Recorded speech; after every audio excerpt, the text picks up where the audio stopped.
The basement archives of St. Dominic's Cathedral in Baltimore hold a leather-bound journal that church officials discovered in 1893, buried beneath floorboards during renovation work. The journal belonged to Father Vincent Callahan, confessor to the Sisters of Divine Mercy Convent from 1761 to 1767. Its pages, yellowed and water-stained, contain an entry dated November 3, 1764. Written in handwriting so agitated that entire sentences bleed into illegibility. The words that remain legible describe something Father Callahan called the most disturbing confession of his 32 years in the priesthood. Sister Bridget Om Ali, 55 years old, Mother Superior of the convent, a woman whose reputation for holiness had drawn pilgrims from 3 colonies, stood before him in the confessional and spoke words that would shatter everything he thought he knew about faith, sin, and the boundaries between them. She was pregnant, 4 months along, carrying the child of an 18-year-old enslaved man named Samuel, who worked in the convent's gardens. And when Father Callahan asked her how this could have happened, how a woman who'd devoted 37 years to God could commit such a grievous sin, Sister Bridget looked him directly in the eyes and said something that haunted him until his death. "This is not sin, Father. This is God's greatest miracle, and I will prove it to the world. What happened in that Maryland convent didn't just expose one woman's fall from grace.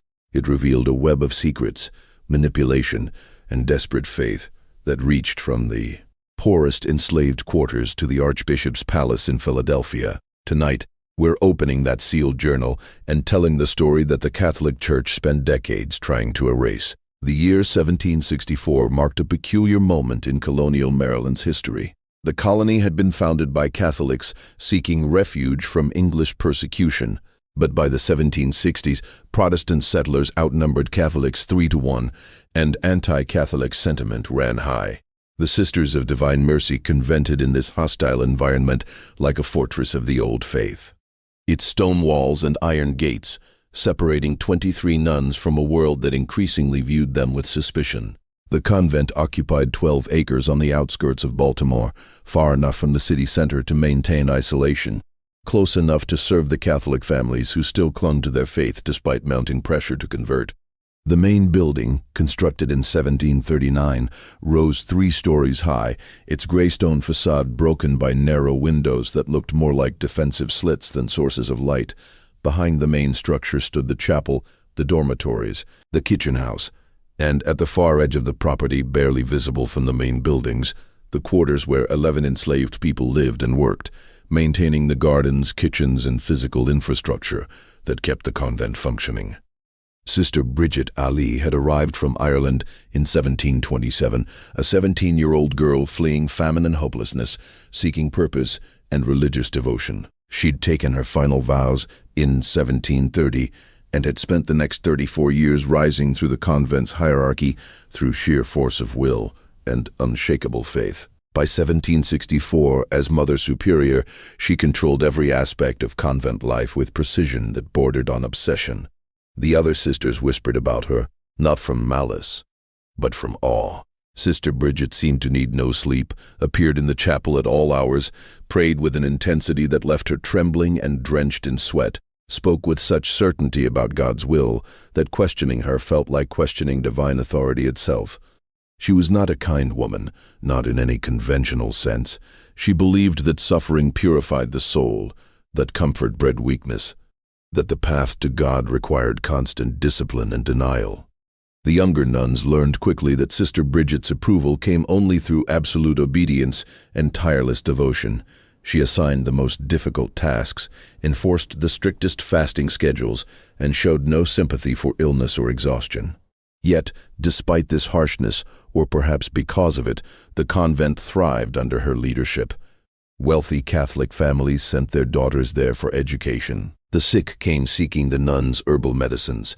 The chapel drew worshippers from surrounding counties who believed that prayers offered in Sister Bridget's presence carried special power. Samuel had arrived at the convent in August 1762, purchased from an estate sale in Annapolis after the death of his previous owner, a tobacco merchant, who taught him to read, write, and perform basic mathematics, skills that made him valuable but also dangerous. Enslaved people with education posed threats that illiterate field workers did not. They could forge passes, read newspapers, understand the legal documents that governed their bondage. Most owners avoided educated slaves entirely, but the convent needed someone capable of managing correspondence, maintaining financial records, and teaching basic literacy to the younger novices who arrived from poor families without formal schooling. Sister Bridget had personally selected Samuel at the auction, examining him with the same clinical detachment she applied to inspecting vegetables at the market.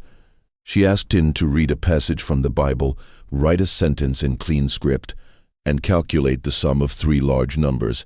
He performed all 3 tasks flawlessly, his hands steady despite the humiliation of being evaluated like livestock. Sister Bridget paid 4/8 sterling, a considerable sum, and brought his back to the convent with explicit instructions. He would work in the library, transcribing texts and managing documents. He would assist Sister Margaret in teaching the youngest students their letters. He would maintain absolute silence about everything he saw or heard within the convent's walls. Any violation of these rules would result in immediate sale to the worst plantation owner Sister Bridget could find. And she assured him she knew several men whose cruelty was legendary. For 2 years, Samuel lived up to these expectations perfectly. He moved through the convent like morning mist, present but insubstantial, performing his duties with quiet efficiency. He slept in a small room above the stable, ate meals alone in the kitchen after the nuns had finished, and spoke only when directly addressed. The sisters grew accustomed to his presence in spaces normally forbidden to men: the library during morning hours, the classroom during afternoon lessons, the corridors when delivering messages. Between buildings, his youth and his obvious intelligence made him seem less threatening than the older men who worked the fields and never entered the main structures. Sister Bridget watched him constantly, though he didn't realize it initially. She'd positioned her desk in the administrative office to provide a clear view through the window into the library where Samuel worked. She could observe him for hours, watching how he handled the ancient texts, how carefully he formed each letter when copying manuscripts, how completely he lost himself in the act of reading. Something about his absorption troubled her deeply. Books and learning should serve God, should draw the mind toward divine contemplation, but Samuel read with a hunger that seemed almost carnal, as though knowledge itself provided pleasure separate from spiritual purpose. The shift in their relationship began on a February evening in 1764, 9 months before Father Callahan's disturbing confession. Samuel was working late in the library transcribing a sermon collection by candlelight when Sister Bridget entered unexpectedly. He immediately stood and lowered his eyes, the posture of deference he'd perfected. But she waved him back to his seat. "Continue your work," she said, moving to the shelves, running her fingers along the spines of leather-bound volumes. "I'm merely retrieving something from my evening prayers." Samuel returned to his transcription, hyper-aware of her presence, the soft sound of her footsteps on the wooden floor, the rustle of her habit, the faint scent of the lavender soap the nuns made from their garden herbs. Sister Bridget pulled a volume from the upper shelf, a collection of mystical writings by medieval nuns, then paused before leaving. "Samuel," she said, her voice carrying a quality he'd never heard before, something almost gentle. "Do you understand what you copy? The words you transcribe, do they mean anything to you, or are they merely shapes you reproduce?" He looked up carefully, uncertain whether this was a test. "I understand some of it, Mother Superior. The language is often difficult, but I try to grasp the meaning. And what do you think of Father Bernard's sermon on divine suffering, the one you've been copying this week?" The question hung in the air, heavy with danger. Samuel understood that his answer could determine his fate. If he said he hadn't comprehended the theological arguments, she might decide. Dehay was unsuitable for intellectual work and send him to field labor. If he demonstrated too much understanding, too much engagement with religious ideas, she might see him as presumptuous, a slave overstepping his place. Father Bernard writes that suffering brings us closer to Christ. Samuel said carefully that physical pain can purify the soul when borne with proper devotion. I think he's writing about something I'll never fully understand. Mother Superior.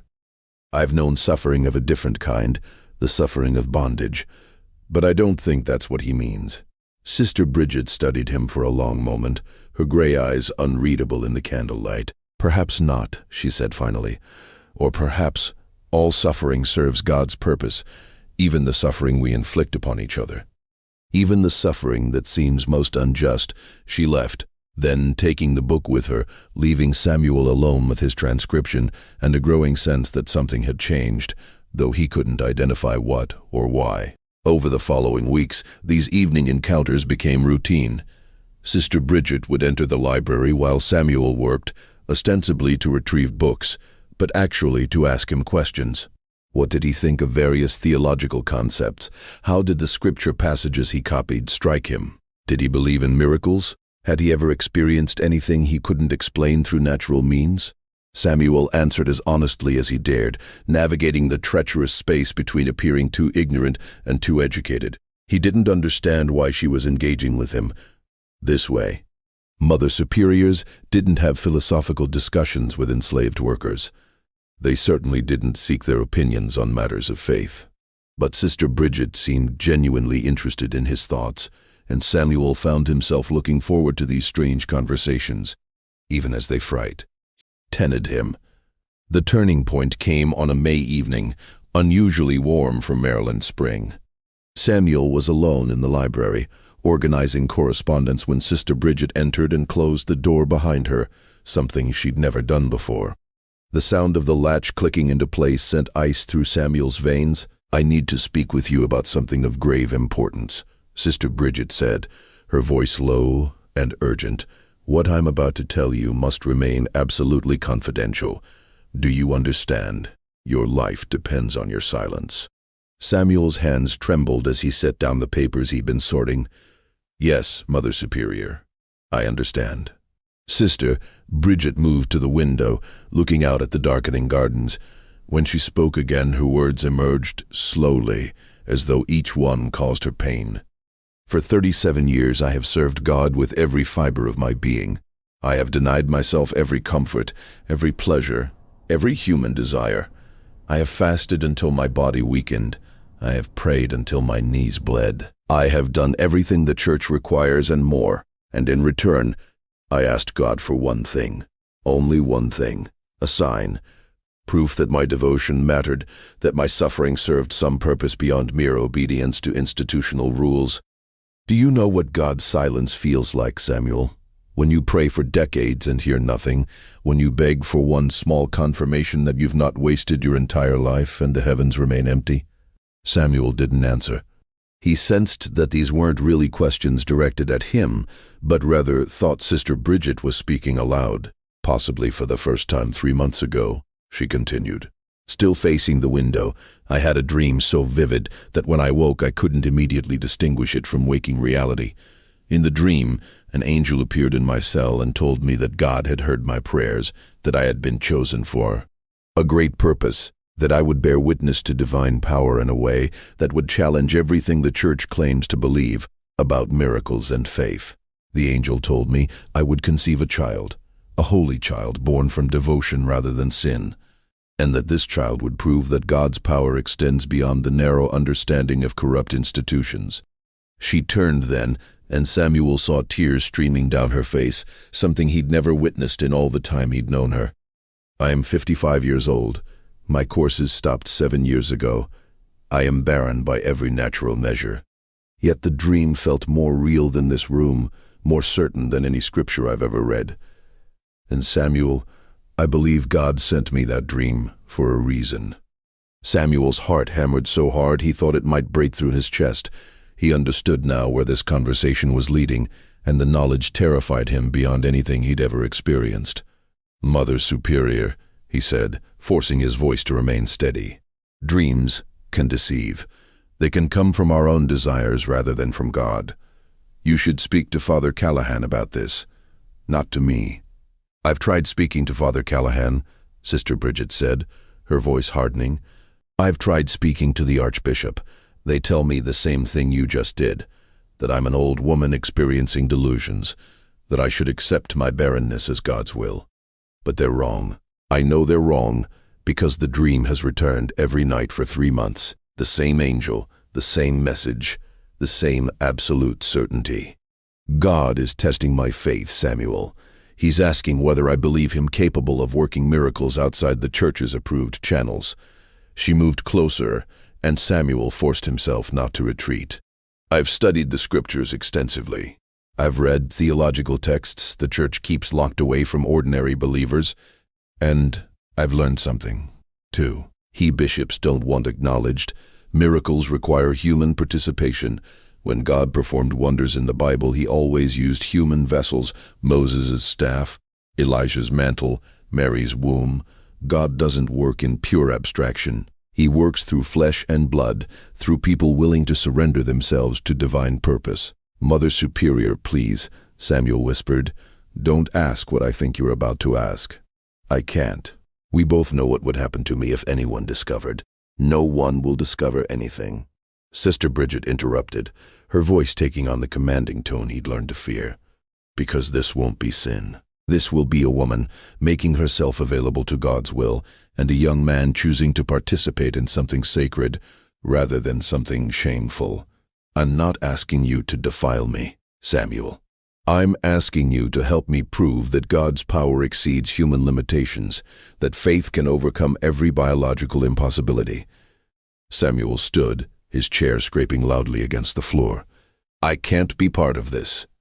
You know what they'll do to me? They won't ask questions. They won't listen to explanations. They'll hang me, or worse. Mother Superior, you're asking me to die for your certainty about a dream. Sister Bridget's expression shifted from pleading to something colder, more calculating. You're right to fear discovery through conventional means. That's why what I'm proposing isn't conventional at all. I've spent 6 months studying medical texts that the Church acquired from a French monastery, scientific writings about animal reproduction, about breeding livestock without natural mating. The French have been experimenting with artificial methods, transferring reproductive material from male to female without any physical contact between them. It's documented, Samuel. It works. Samuel felt the room spin around him. You want to? You're talking about applying livestock breeding techniques to human beings. I'm talking about using the knowledge God gave humans to achieve what appears miraculous, Sister Bridget corrected. Think about it logically. If I become pregnant without breaking my vow of chastity, without any man touching me, how is that different from the Virgin Mary's conception? The method may be scientific, but the result will be indistinguishable from divine intervention. A 55-year-old barren woman bearing a healthy child. The doctors will have no explanation. The Church will have no choice but to acknowledge God's hand in it. Or they'll burn us both, Samuel said flatly. They'll call it witchcraft, or satanic influence, or any number of other things that end with our deaths. Sister Bridget moved to her desk and retrieved a leather folder, which she opened to reveal several documents covered in her precise handwriting. I've thought of everything, Samuel. Every possible outcome, every danger, every objection. If we're discovered before the pregnancy is confirmed, I'll claim you assaulted me, and your word will mean nothing against mine. You'll be executed, but I'll survive. If we're discovered after the pregnancy is confirmed, I'll claim exactly what I believe to be true, that this is divine intervention, and I'll have a living child as evidence. Medical impossibility transformed into reality. How can they deny that? They'll find a way, Samuel said. The powerful always find ways to explain away things that threaten their authority. Perhaps. But Samuel, what's your alternative? You'll remain enslaved for the rest of your life. You'll work in this library, copying other people's words, living in that tiny room above the stable, owning nothing, being nothing until you're too old to be useful, and they sell you to someone who will work you to death in a tobacco field. Is that the life you want? Samuel said not. Because they both knew the answer. Sister Bridget pressed her advantage. Help me with this, and I promise you something the law says I cannot give, but which God's will makes possible. When the child is born, when the miracle is confirmed, and the Church is forced to acknowledge divine intervention, I will have authority they cannot question, and I will use that authority to grant you freedom. Legal, documented freedom. You'll be able to leave Maryland, start a new life, be your own man. That's what I'm offering, Samuel. participation in a miracle, and liberation from bondage. "You can't promise that," Samuel said. But his voice had lost its certainty. Mother Superiors don't have the authority to free enslaved people without the Archbishop's approval. "I'll have more than the Archbishop's approval," Sister Bridget said, her eyes blazing with absolute conviction. "When I prove that God has chosen me for this purpose, every door will open. Every impossibility will become possible. The Church will grant me whatever I ask, because denying me will mean denying the miracle itself. They'll have no choice." Samuel looked at the documents she'd spread before him. Pages covered with anatomical drawings, procedural instructions, theological arguments. She'd prepared for this conversation with the same meticulous attention to detail she applied to everything else. This wasn't impulse or madness. This was calculated, deliberate, and terrifying in its precision. "How would it work?" he asked finally, hating himself for asking but unable to stop. "These procedures you've read about, what exactly would we have to do?" Relief flooded Sister Bridget's face. "The process is surprisingly simple. We'll use the herb garden storage cellar. It's underground, completely private, accessible only through a locked door to which I have the only key. You'll provide the necessary biological material. One room. I'll collect it in a sterilized glass vessel that I've acquired from a medical supplier in Philadelphia. In a separate chamber, I'll use a specially etched syringe to introduce the material into my body. We'll never be in the same space during the crucial moment. You'll never touch me by any technical definition. My chastity remains intact." "That's a theological game," Samuel said. "A technicality. Everyone will know what really happened. Everyone will know that a 55-year-old woman who hasn't menstruated in 7 years became pregnant." Sister Bridget countered. "That's not a technicality. That's a biological impossibility. Let them explain it however they wish. The result will be the same. A living child born from absolute barrenness. How is that not a miracle?" Samuel walked to the window, looking out at the garden where he'd spent so many hours tending plants that would never belong to him, watching seasons change that measured a life going nowhere. Sister Bridget was offering him something he'd stopped allowing himself to imagine. Hope, freedom, the chance to be something other than property. "If I agree," he said slowly, "and if everything happens exactly as you're planning, and if the Church somehow accepts your explanation and grants you authority, and if you keep your promise about my freedom, where would I go? I'm an educated black man in a slave colony. Free papers won't make me safe. They'll just make me a target of a different kind." "I've thought of that too." Sister Bridget said, "There are free black communities in Pennsylvania. Philadelphia has hundreds of freed people working as laborers, craftsmen, merchants. With your education and your skills, you could establish yourself there. Build a life that's actually yours." Samuel turned to face her, studying the woman who held his fate in her hands. She believed every word she was saying. That was, perhaps, the most terrifying thing about her. This wasn't cynical manipulation. This was absolute faith twisted into something unrecognizable. When would this happen? "We start tomorrow night," Sister Bridget said immediately. "My calculations show that I have a narrow window when conception might be possible. We'll attempt the procedure once every 3 days for as long as necessary. The medical texts suggest multiple attempts may be required." Samuel closed his eyes, feeling the weight of the decision pressing down on him like a physical thing. He could refuse. He could walk away from this conversation and hope Sister Bridget found her senses. But he knew her well enough by now to understand that she wouldn't stop.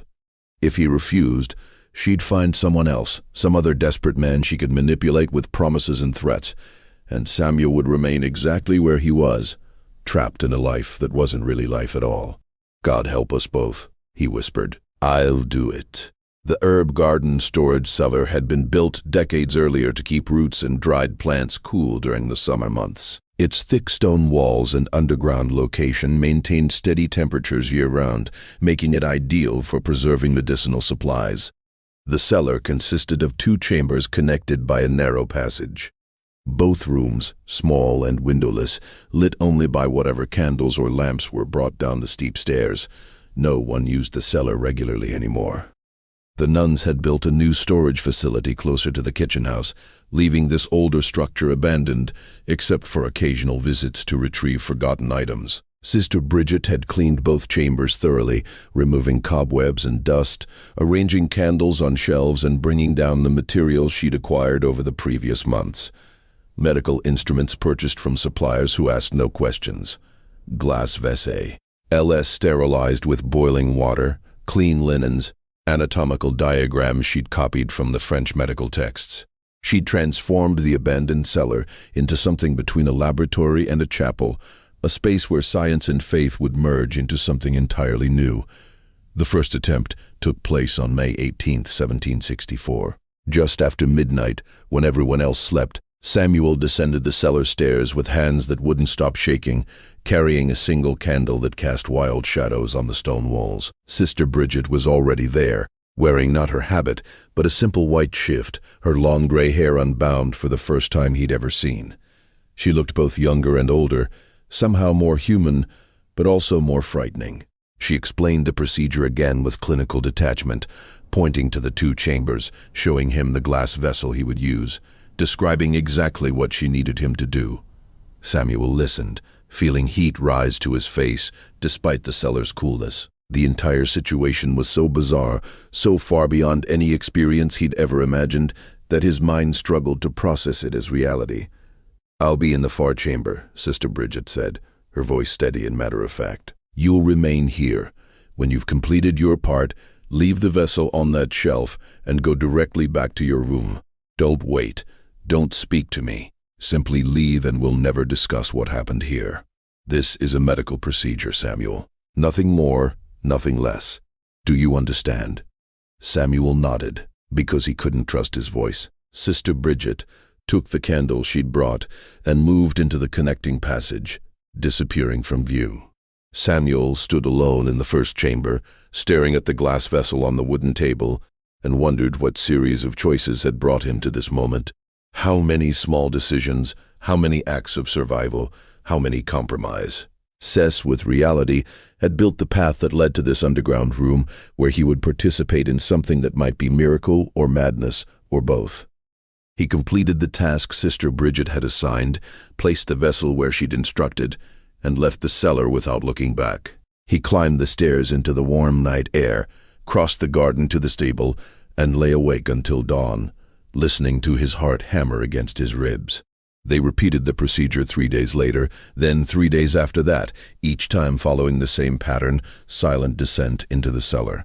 Clinical efficiency, separate chambers, no communication beyond the bare minimum necessary. Sister Bridget treated the whole enterprise with the same detached precision she applied to managing the convent's accounts. Samuel tried to think of it as just another task he'd been assigned, like transcribing manuscripts or teaching children their letters, but his mind wouldn't cooperate with that fiction. After the fourth attempt, Sister Bridget informed him they would pause for 3 weeks to allow time for conception to occur if it was going to. During those weeks, Samuel moved through his regular duties with mounting anxiety. Every time Sister Bridget entered a room where he worked, he braced for her to announce failure or success, but she said nothing. She treated him exactly as she always had, with distant courtesy and precise instructions. It was as though the cellar sessions had never happened, as though they'd both agreed to pretend normally until reality forced them to acknowledge otherwise. The summer of 1764 was brutal. Heat settled over Maryland like a thick blanket, making sleep impossible and turning every physical task into an ordeal. The convent's routine continued unchanged. Morning prayers at dawn, work assignments throughout the day, evening prayers at dusk. Samuel taught his students, managed the library, copied manuscripts, and tried not to think about what might be developing in Sister Bridget's body as a result of their secret procedures. In late July, Sister Anna, a young nun who managed the convent's laundry, noticed something unusual. Sister Bridget's monthly linens hadn't appeared for washing in 2 consecutive months.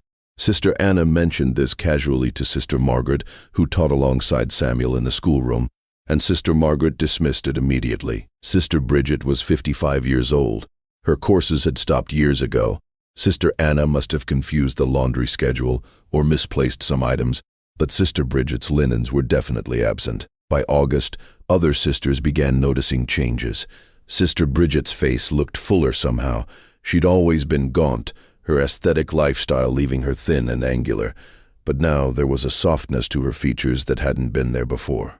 She'd also become particular about certain foods, refusing meat at meals where she'd previously eaten whatever was served without complaint. She seemed tired, retiring to her cell earlier than usual and missing morning prayers for the first time in anyone's memory. Sister Margaret, concerned about her Mother Superior's health, finally asked Sister Bridget directly if she was feeling ill. Sister Bridget's response was calm and measured. She was fine, simply adjusting to the body's changes that came with age. She assured Sister Margaret that she was taking appropriate herbal remedies and that there was nothing to worry about. But Sister Margaret did worry. She'd known Sister Bridget for 18 years, and something about her behavior felt fundamentally different. The way she placed her hand on her stomach when she thought no one was watching. The way she stared into space during meals. A small smile playing at her lips. The way she moved through the convent with an air of secret knowledge, as though she possessed information no one else could access. On September 12th, Sister Margaret's concerns reached a breaking point. She'd entered the chapel early in the morning for private prayer and found Sister Bridget already there, kneeling before the altar with tears streaming down her face. But these weren't tears of sorrow. Sister Bridget was weeping with joy, her hands clasped over her stomach, whispering words Sister Margaret couldn't fully hear, but which sounded like gratitude, like triumph. Sister Margaret approached quietly. "Mother Superior, are you well?" Sister Bridget turned, and her expression was radiant. "I'm more than well, Sister Margaret. I'm blessed. God has answered my prayers in a way I barely dared hope. I am with child." The words hung in the air between them, so impossible that Sister Margaret's mind simply refused to process them initially. "Mother Superior, you must be mistaken. You're 55 years old." It's not possible. "All things are possible with God," Sister Bridget said, her voice carrying absolute conviction. "And I tell you truly, Sister Margaret, I am 4 months pregnant. I have all the signs, the ceased bleeding, the morning sickness, the changes to my body. I am carrying a child, and that child is proof of divine intervention."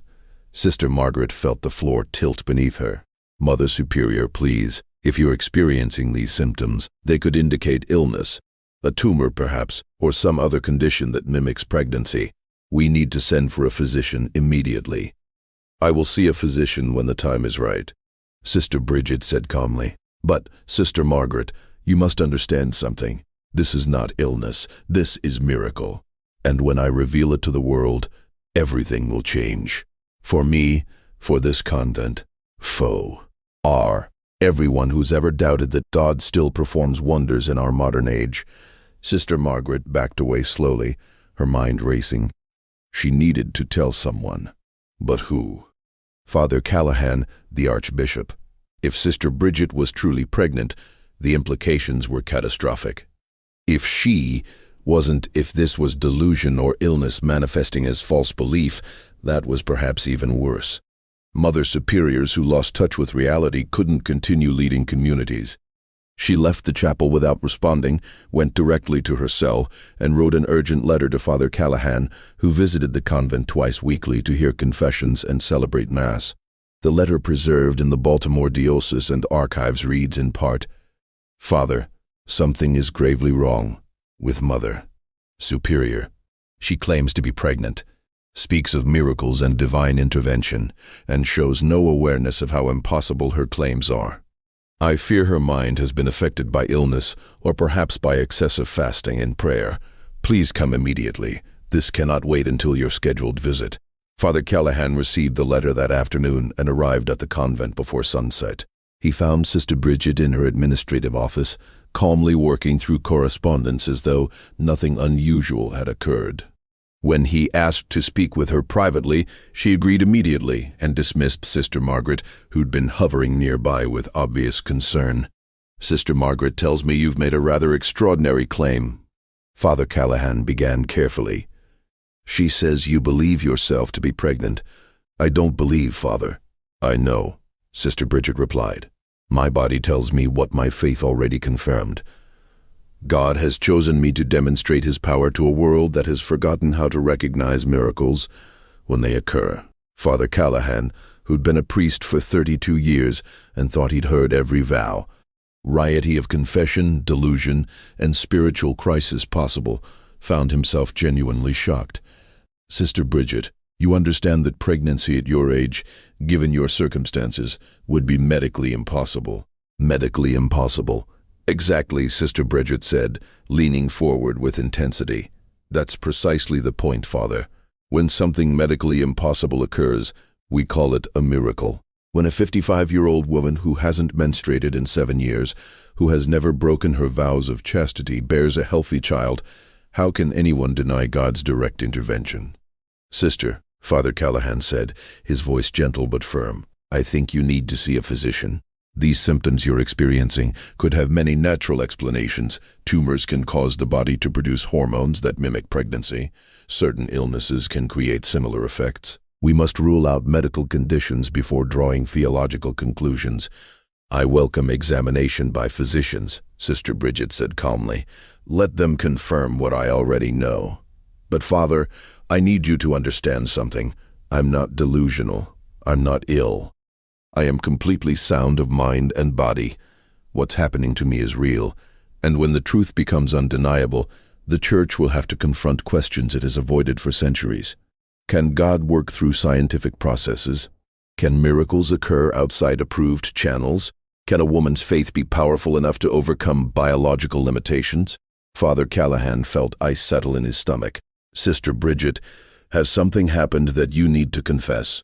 Has any impropriety occurred? Nothing improper has occurred, Sister Bridget said firmly. I have maintained my vows absolutely. No man has touched me. My chastity remains intact. And yet, I am with child.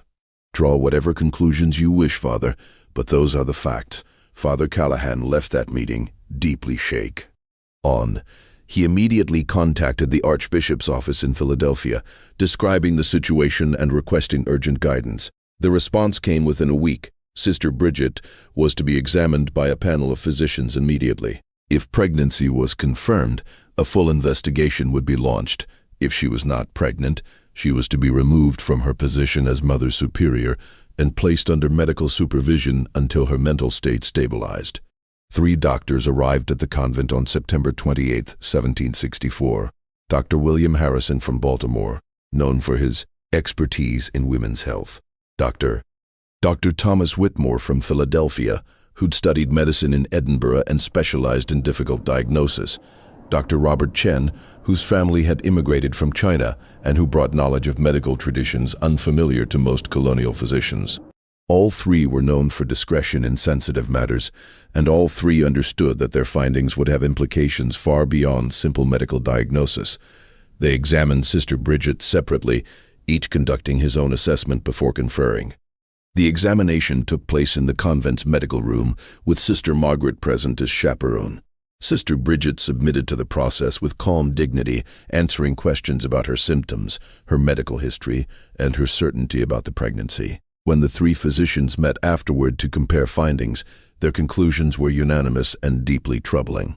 Sister Bridget was approximately 5 months pregnant. The fetus appeared healthy and properly developed. All physical signs pointed to normal gestation.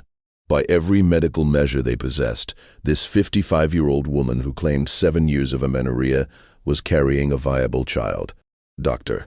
Harrison's report, preserved in the Philadelphia Diocesan Archive, states, I have examined hundreds of pregnant women. In my 20 years of practice, I know the signs, the changes to the body, the unmistakable indicators.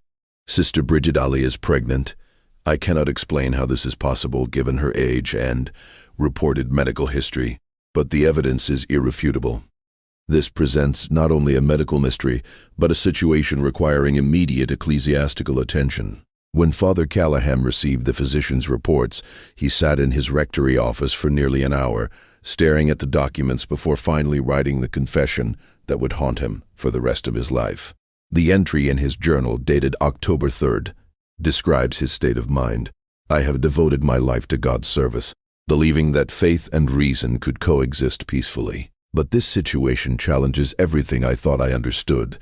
If Sister Bridget is truly pregnant, through some natural means, she has violated her vows and deceived us all.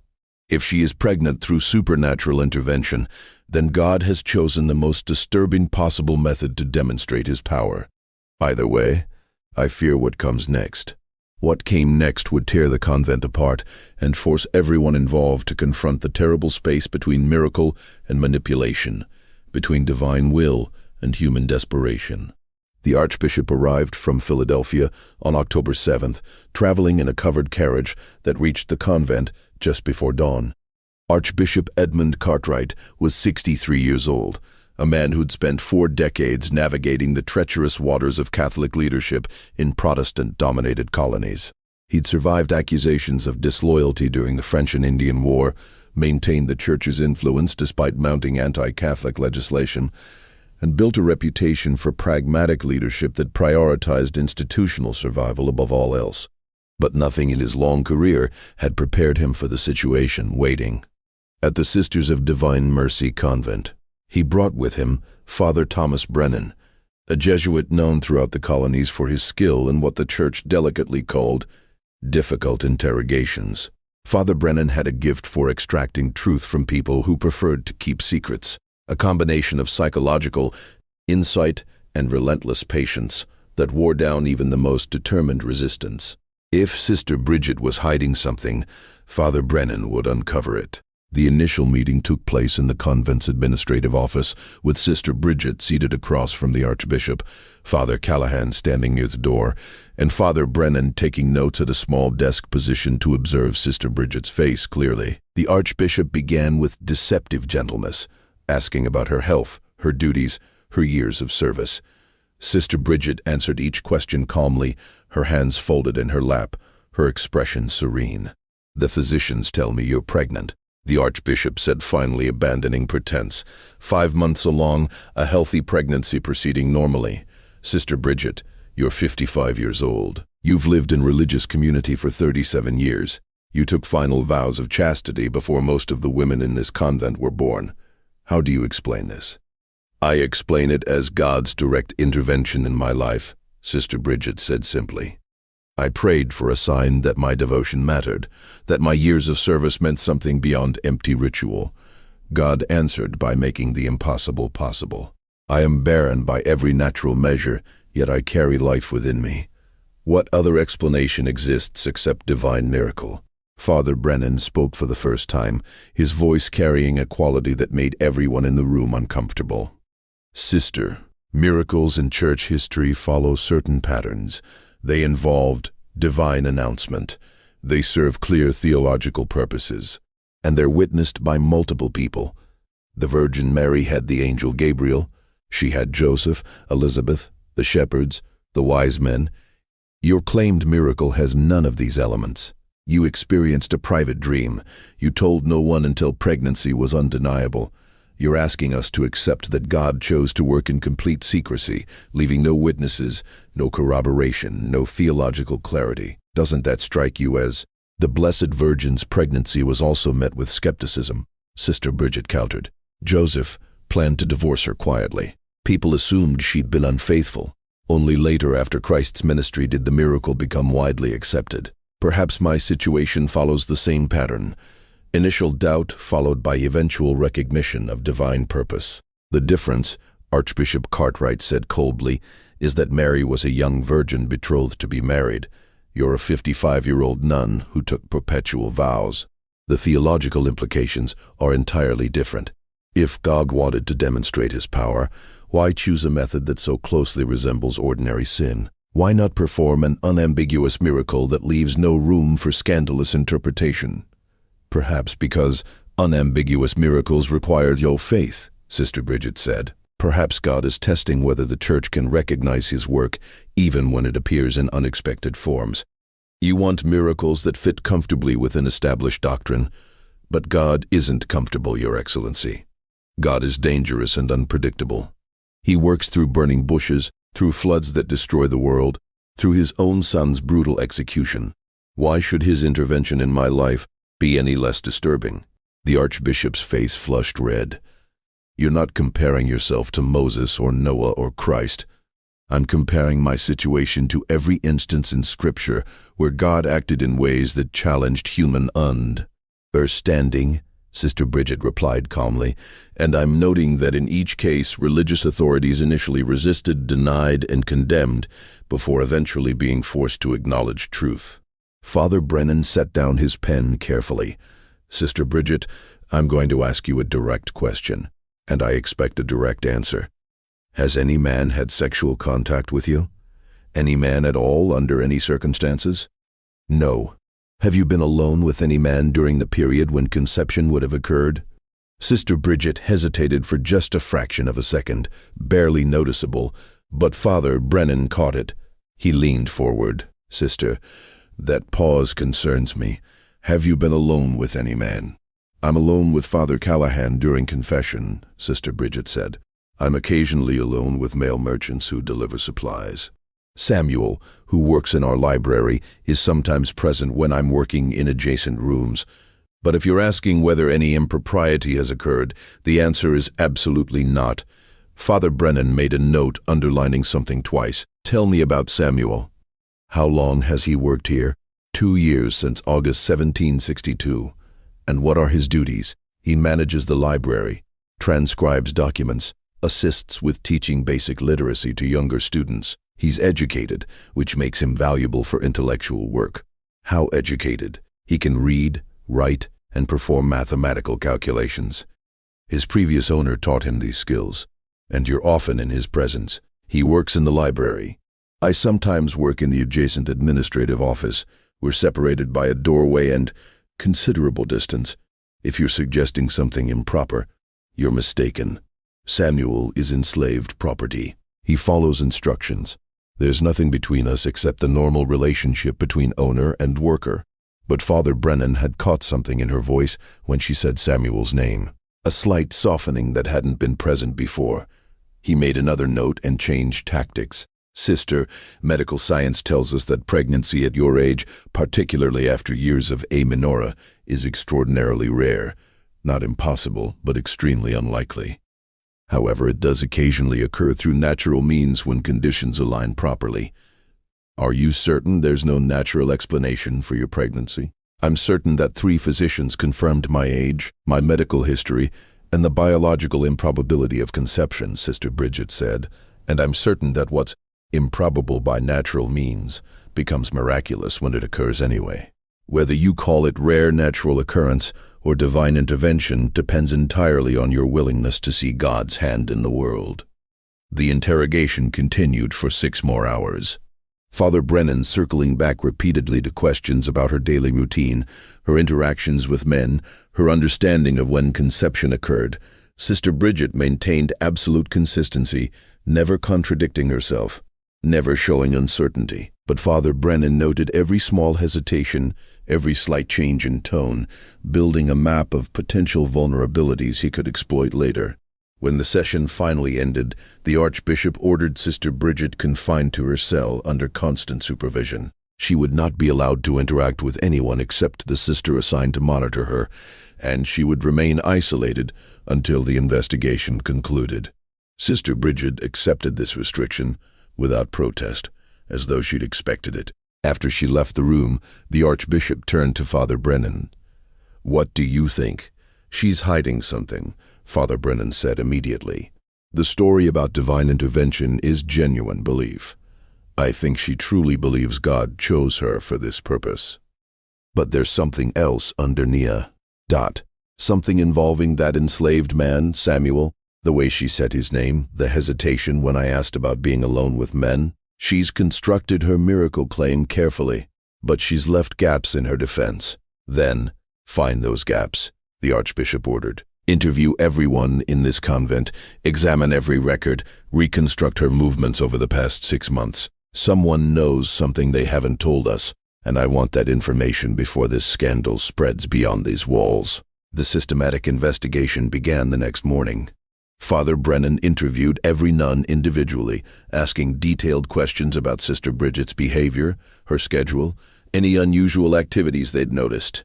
Most sisters knew nothing helpful, They'd observed the same changes Sister Margaret had noted, the fuller face, the altered eating habits, the unusual fatigue, but attributed these to aging or illness. They certainly hadn't suspected pregnancy. Sister Anna, the young nun who managed laundry, provided the first significant clue. When Father Brennan asked about unusual patterns in Sister Bridget's behavior, Sister Anna mentioned something she'd initially thought insignificant for several months during late spring and early summer. Sister Bridget had requested that her personal linens be left unwashed for 3-day periods, claiming she needed them for a special cleaning ritual involving particular herbs. Sister Anna had found this odd, but hadn't questioned it. Mother Superiors didn't need to explain their requests. How many times did she make this request? Father Brennan asked. 4 times, I think, maybe 5. Between May and July, always on 3-day intervals. Yes, Father. Every 3rd day she'd tell me to skip her linens for that specific night. Father Brennan added this to his notes. A pattern was emerging, though he couldn't yet see its full shape. He moved on to quests. Toning the convent's lay workers, the people who maintained the physical property. An elderly gardener named James mentioned that Sister Bridget had taken an unusual interest in the old herb cellar during the spring. She'd asked him to ensure the cellar door's lock was properly functioning and had requested that he stay away from that section of the garden during certain evening hours when she was conducting private spiritual retreats. Did you see her go down to the cellar? Father Brennan asked once or twice. Father, but I minded my own business. Wasn't my place to question what Mother Superior did with her time? Did you ever see anyone else near the cellar? James hesitated, and Father Brennan recognized the look. This was a man deciding whether to betray information that might get someone else in trouble. James, understand that withholding information in a church investigation is a grave sin. If you know something relevant, you must tell me. I saw Samuel near the cellar one night, James said finally late. Probably past midnight. I'd gotten up to check on a sick horse in the stable, and I saw him crossing the garden. Thought it was strange since he has no business in that section, but I figured maybe Mother Superior had sent him to retrieve something. Was it my place to ask? When was this? May, I think. Or early June? I don't remember exactly. Father Brennan felt pieces clicking into place. Sister Bridget requesting privacy at the old cellar. Samuel seen near the same location late at night. The 3-day pattern of linens being left unwashed, corresponding with the timing when conception attempts would be made. He needed to speak with Samuel directly, but he had to be careful. If Samuel had been coerced or threatened, he might deny everything out of fear. If he'd been a willing participant, he'd certainly deny involvement to save his own life.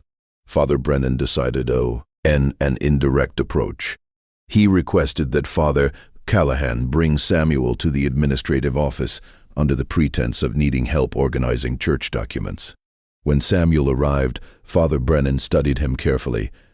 The young man was visibly nervous, his hands trembling slightly as he stood near the doorway, his eyes fixed on the floor. Samuel, I understand you work in the convent's library. Father Brennan began conversationally. How do you find the work? It's good work, Father. I'm grateful for the opportunity to use my education, and you've worked here for 2 years now.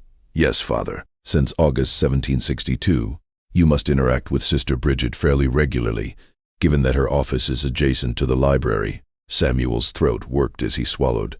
Sometimes, Father, when she needs documents, or when I'm delivering correspondence. Have you noticed any changes in her behavior recently? Anything unusual? I don't observe Mother Superior's behavior, Father. That wouldn't be appropriate. Father Brennan let silence stretch out, a technique he'd perfected over years of interrogations. People felt compelled to fill silence, often revealing more than they intended. Samuel shifted his weight nervously, but said nothing, showing more self-control than Father Brennan had expected. Samuel, I'm going to be direct with you, Father Brennan said finally. Sister Bridget is pregnant. The physicians have confirmed it. This creates an impossible situation that requires explanation. Now, I don't believe in miracles that require secrecy and deception. I believe that when something impossible appears to occur, there's usually a very human explanation hiding underneath. Do you understand what I'm saying? Samuel's face had gone pale. "Father, I don't know anything about Mother Superior's condition. I think you do. I think you know quite a lot. And Samuel, I want you to understand something very clearly. Your situation is precarious. Regardless of what you tell me, if Sister Bridget has sinned, someone will be blamed. The Church will find an explanation for this scandal, and that explanation will likely involve you, whether you cooperate or not. Your best chance at survival is complete honesty right now.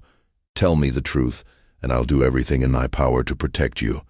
Continue lying, and I can't help you." Samuel stood frozen, terror and calculation wearing across his face. He was an intelligent young man, educated enough to understand the trap he was in. If he confessed involvement, he'd be admitting to something that could get him killed.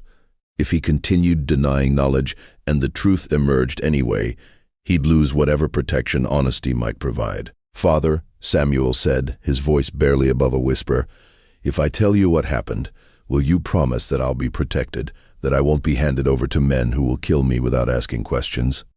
Father Brennan felt a wave of satisfaction mixed with pity. "I promise that I'll recommend the Church take custody of you and transport you somewhere safe. That's the best assurance I can offer." Samuel closed his eyes, and when he opened them again, something had broken behind them. It was her idea, all of it. She approached me with this plan, showed me medical texts about artificial breeding methods, promised me freedom if I helped her prove that God could work miracles through scientific means. I said no at first. I swear I said no. But she kept pushing, and she had all the power, and I was desperate, and she promised. His voice broke, and for a moment he couldn't continue. Father Brennan waited, his expression carefully neutral as Samuel gathered himself. "We never touched each other."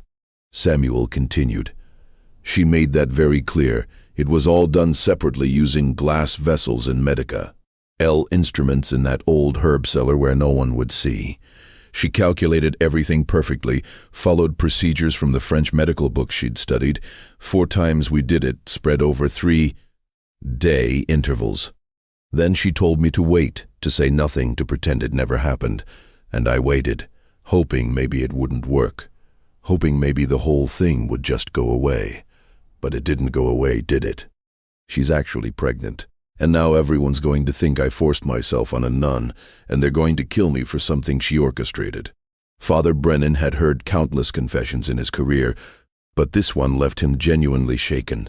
The calculated nature of Sister Bridget's plan, the manipulation of a powerless young man, the twisted fusion of scientific knowledge and religious delusion.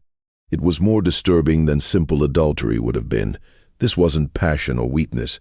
This was cold, deliberate engineering of circumstances designed to manufacture a miracle. "Samuel, did Sister Bridget promise you freedom? Did she show you documents?" "She promised, but she didn't show me anything official. She said that after the miracle was confirmed, she'd have authority to grant manumission, that the Church would give her whatever she wanted, because denying her would mean denying God's work. I wanted to believe her because what else did I have? But I knew somewhere deep down, I knew it was a lie. People like me don't get freedom. We get used and discarded." Father Brennan made careful notes of everything Samuel said, recording details that would form the foundation of the Church's official response. When he finished, he looked at the young man with something approaching sympathy. "Samuel, you'll be confined to a secure location until the Archbishop decides how to proceed. I know that's not the reassurance you want, but it's better than the alternative. We let you remain visible. There are men in Baltimore who will take justice into their own hands. The Church's custody is your only protection." Samuel nodded numbly, understanding that protection in this context meant imprisonment of a different kind.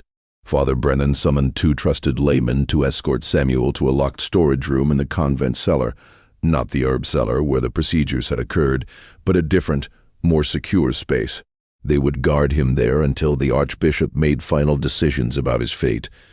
The confrontation with Sister Bridget occurred that evening. The Archbishop, Father Brennan, and Father Callahan entered her cell where she'd been confined since the initial interrogation. She sat on her narrow bed, hands folded over her swollen abdomen, looking almost peaceful despite the circumstances. "We've spoken with Samuel," the Archbishop said without preamble. "He's told us everything, the herb cellar, the procedures, the French medical texts, your promises of freedom, all of it." Sister Bridget's expression didn't change. "Then you know the truth. I used knowledge God gave humanity to achieve what appeared miraculous, a barren woman, conceiving through devotion and determination. How is that different from any other miracle involving human participation?" "It's different because you manipulated an enslaved man with false promises," Father Callahan said, his voice shaking with anger. "You put his life at risk for your theological experiment. You showed him forged documents, led him to believe you could grant freedom you had no authority to give. That's not faith, Sister Bridget. That's cruelty dressed in religious language." "I never showed him forged documents," Sister Bridget protested.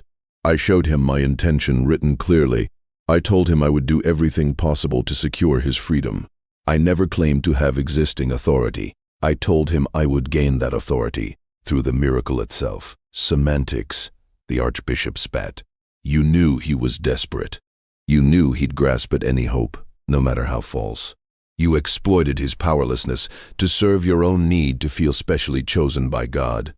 That's not divine purpose, Sister Bridget. That's pride. The worst kind of pride, because you've dressed it in the language of humility." Sister Bridget's serene expression finally cracked.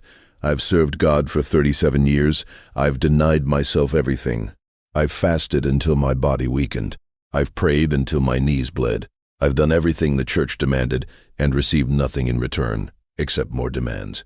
When I finally asked for one sign, one confirmation that my devotion mattered, when I finally took action to demonstrate that faith and knowledge could coexist, you call it pride. You call it cruelty. What would you call it if I'd remained passive, waiting for a miracle that never comes, wasting my entire life on empty ritual?" "I would call it faithfulness," the Archbishop said coldly. "Real faith doesn't demand proof. Real faith doesn't manipulate others to manufacture signs. Real faith accepts that we may never receive confirmation in this life. You've confused faith with certainty, Sister Bridget, and in doing so, you've committed sins far worse than simple adultery would have been. The trial, if it could be called, convened on October 15th in the Convent's chapel, hastily converted into an Eccles.